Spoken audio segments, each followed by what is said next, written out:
Hello बच्चों, let's read the question. The question is assign A, B, C and D from given type of reaction. कि आपको बताना है कि कौन कौन सा ऑप्शन आएगा, ठीक है, A B C and D में से। ए आपको देना है अगर ये रिएक्शन डिस्प्रोपोर्शनेशन रिएक्शन है। बी आपको देना है अगर ये कम प्रोपोर्शनेशन रिएक्शन है। सी आपको देना है कि इधर इंटरमोलिकुलर रेडॉक्स रिएक्शन है या फिर डिस्प्लेसमेंट रिएक्शन है। ऑप्शन नंबर डी आपको देना है अगर ये इधर थर्मल कॉम्बिनेशन रेडॉक्स रिएक्शन है या थर्मल डिकम्पोजिशन रेडॉक्स रिएक्शन है। देखिए, पहली बात आती है डिस्प्रोपोर्शन रेडॉक्स रिएक्शन क्या होती है। तो देखिए, जो ए टाइप की रिएक्शन है वो क्या होती है, और रिएक्शन क्या है, SC2Cl2 in presence of heat thermal condition decompose into SeCl4 plus Sc। देखिए, डिस्प्रोपोर्शन रिएक्शन वो होती है जहां पर आपकी एक स्पीशीज है जिसकी ऑक्सीडेशन स्टेट मान लीजिए +1 है, तो ये ऑक्सीडाइज भी हो जाए और रिड्यूस भी हो जाए। ओके, एक सिंगल स्पीशीज ऑक्सीडाइज भी हो जाए, रिड्यूस भी हो जाए। कॉपर ऑक्सीडेशन होके क्या बनाएगी, copper 2 positive, oxidation state increase हो गई है। कॉपर 0 बन जाएगा तो क्या होगा, रिड्यूस। यानी एक सिंगल स्पीशीज, कोई भी एक स्पीशीज है वो ऑक्सीडाइज भी हो जाए और रिड्यूस भी हो जाए, तो उसको बोलते हैं डिस्प्रोपोर्शन रेडॉक्स रिएक्शन। और अब ऑप्शन नंबर बी है, बी स्टेटमेंट कब बोलते हैं, बी जब आपका डिस्प्रोपोर्शन का जस्ट अपोजिट हो जाए रिएक्शन। मतलब फॉर एग्जांपल, एक एग्जांपल देता हूं फिर मैं आपको बताता हूं। Ag2 पॉजिटिव है और आपके पास Ag0 है, तो आप पाएंगे अगर इन दोनों से Ag पॉजिटिव बन जाए, Ag पॉजिटिव बन जाए तो इसको बोलेंगे आप कॉम्प्रोपोर्शन रेडॉक्स रिएक्शन। ये डिस्प्रोपोर्शन रेडॉक्स रिएक्शन का जस्ट अपोजिट है। यहाँ पर क्या होगा, एक स्पीशीज हो जाएगी आपकी what you can say reduce, और दूसरी हो जाएगी oxidise into the same species, just opposite to disproportion redox reaction. अब सी ऑप्शन में दिया है इंटरमोलिकुलर रेडॉक्स रिएक्शन, यानी दो molecule oxidise, intermolecular redox reaction. Okay, यानी कि आपकी कोई भी दो स्पीशीज हो रही है, एक होगी ऑक्सीडाइज और दूसरी होगी रिड्यूस। ओके, फॉर एग्जांपल अगर आपके पास मान लीजिए ऐसा है SN2 positive, okay, plus Pb4 positive.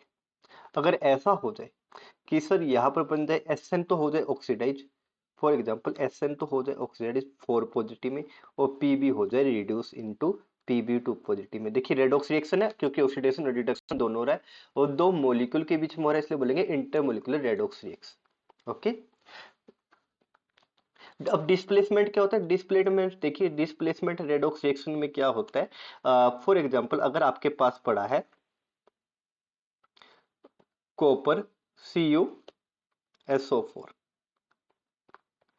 ये जिंक के साथ रिएक्ट करके ओके ऐसा बना दे ZnSO4 प्लस Cu। आप देख सकते हो जिंक ने कॉपर को डिस्प्लेस कर दिया है। ओके, इसी को बोलते हैं डिस्प्लेसमेंट रेडॉक्स रिएक्शन। ओके, देख सकते हो जिंक आपका हो रहा ऑक्सीडाइज, 0 ऑक्सीडेशन स्टेट है, +2 ऑक्सीडाइज। ओके, और कॉपर हो रहा आपका रिड्यूस। कुछ एग्जांपल के हेल्प से हमको सारी रिएक्शन समझा रहा हूँ। अब thermal decomposition, option number D, thermal decomposition. Thermal decomposition का मतलब जब उसको हीट करते हो तो वो दो कंपाउंड में टूट जाए, जैसे कि आपकी ऑप्शन में ही देख लीजिए, ऑप्शन में लिखा है SC2Cl2।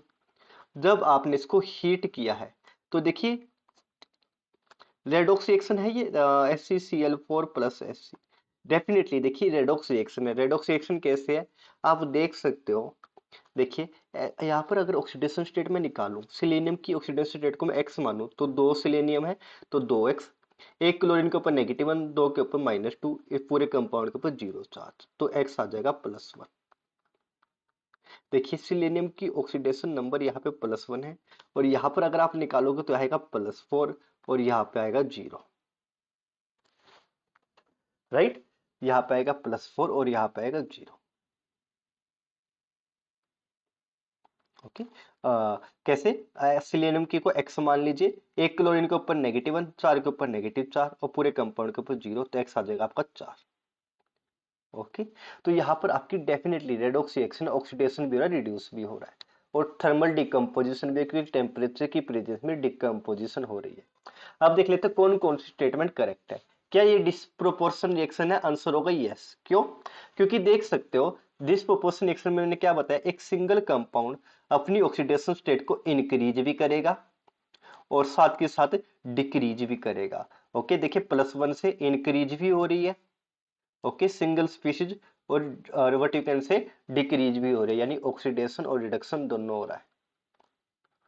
तो डेफिनेटली पहला ऑप्शन सही है। ये दूसरा, इट इज कॉम्प्रोपोर्शन रिएक्शन, बिल्कुल गलत है। ओके, ये होता है डिस्प्रोपोर्शन का उल्टा, जो कि आपको मैंने लिख के भी दिखाया, एजी वाला एग्जांपल आपको दिख रहा होगा। ओके, 2 पॉजिटिव और 0, ओके, दोनों में से एक ऑक्सीडाइज और एक रिड्यूस होके +1 ऑक्सीडेशन स्टेट दे रही है। डेफिनेटली ऐसा कुछ नहीं हो रहा है। सी है, इस इज इधर intermolecular redox reaction. Okay, intermolecular redox reaction में दो अलग अलग मॉलिक्यूल होंगे और उनमें होगा रेडॉक्स रिएक्शन, दो मॉलिक्यूल के बीच में होगा, लेकिन यहाँ पे एक सिंगल स्पीशीज में ऑक्सीडेशन और रिडक्शन हो रहा है, तो ये इंटरमोलिकुलर रिएक्शन तो बिल्कुल भी नहीं है, इंटरमोलिकुलर रेडॉक्स तो बिल्कुल भी नहीं है, राइट। और डिस्प्लेसमेंट रिएक्शन भी नहीं है, काटा मार दो। Option number D, it is इधर थर्मल कॉम्बिनेशन, कॉम्बाइन नहीं हो रहा है। देखिए कंबाइन का मतलब जुड़ना, ओके, यहाँ पर हो रहा है डिकम्पोज, और थर्मल डिकम्पोजिशन रेडॉक्स रिएक्शन बिल्कुल सही है। देखिए टेम्परेचर की प्रेजेंस में हो रहे दो प्रोडक्ट बन रहे हैं, यानी इसी को बोलते हैं डिकम्पोजिशन। और रेडॉक्स रिएक्शन ये है ही क्योंकि +1 से +4 का बनना, ये आपका ऑक्सीडेशन है, और +1 से 0 का बनना, ये आपका क्या होता है, रिडक्शन। तो डेफिनेटली डी ऑप्शन भी आपका करेक्ट है, तो आंसर आ जाएगा आपका A and D. Clear? Hope you understand well. Happy learning and good bye.